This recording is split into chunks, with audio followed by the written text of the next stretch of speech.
ஈஸியாக அடையாறு ஆனந்த பவன் இட்லி பொடி ரொம்ப காஸ்ட்லிங்க. நம்ம வந்து வீட்டிலே செஞ்சால் ரொம்ப அருமையாக இருக்கும். என் சிஸ்டர் வாங்கி கொடுத்துருந்தாங்க, ரொம்ப நல்லாயிருக்கு.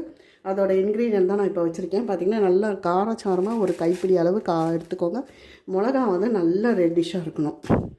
அதோட காஷ்மீர் சில்லி, அதாவது வெடிக்காய் மிளகான்னு சொல்லுவாங்க, அதை எடுத்து வச்சுருக்கேன். ஒரு 4-5, அது இல்லைனாலும் பரவாயில்ல, நல்லா கலர் கொடுக்குற மிளகாவை எடுத்து வச்சுக்கோங்க. பூண்டு தோலோடு தான் அரைக்கப்படும், ஒரு கைப்பிடி அளவு.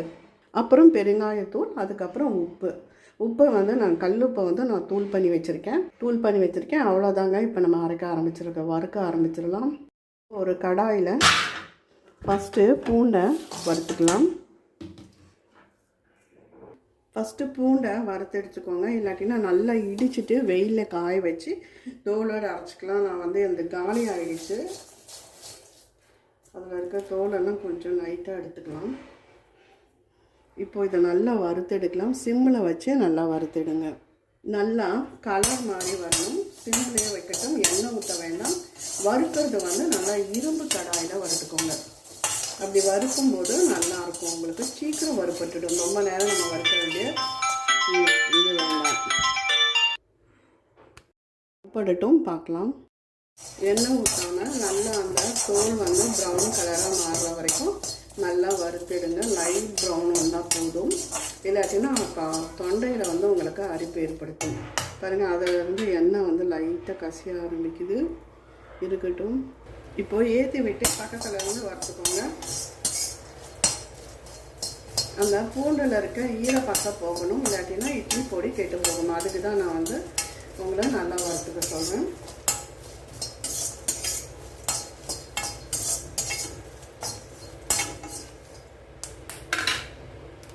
இப்போ பாருங்கள் பூண்டு எப்படி வறுத்துருக்குன்னு. இப்போ இந்த ஸ்டேஜ் போதுங்க. நம்ம அடுப்பை ஆஃப் பண்ணி எடுத்துகிட்டு மிளகாவை வறுத்துக்கலாம். அந்த ஈரப்பசை போகணும், அதுக்கு தான். இப்போ மிளகா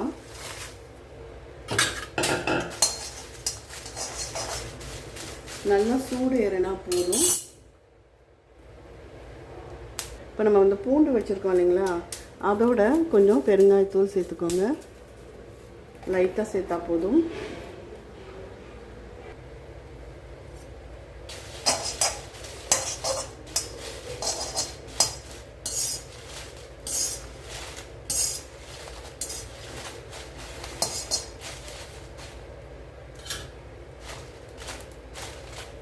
இப்போது மிளகா கை பிடிக்கிற சூடு வந்தாச்சு. நான் தொட்டை வந்து சூடு இருக்குது. இப்போ இதை ஆஃப் பண்ணிடலாம்.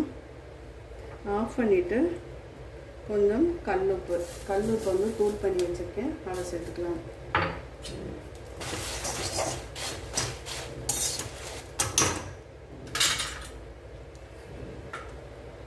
அவ்வளோதான். இது ஆறட்டும். ஆறினோன்னு இட்லி பொடியாக அரைச்சிக்கலாம். அவ்வளோதான். சூப்பராக அடையாறு ஆனந்த பவன் இட்லி பொடி ரெடி ஆகிடுது. ரொம்ப நல்லாயிருக்கும். உங்கள் டேஸ்ட்டு நல்ல காரச்சாரமாக நல்ல டேஸ்ட்டில் அற்புதமாக இருக்கும். கண்டிப்பாக நீங்கள் ட்ரை பண்ணி பாருங்கள். இந்த வீடியோ பிடிச்சிருந்தால் லைக் பண்ணுங்கள், ஷேர் பண்ணுங்கள், சப்ஸ்கிரைப் பண்ணுங்கள், கமெண்ட் பண்ணுங்கள். நன்றி, வணக்கம்.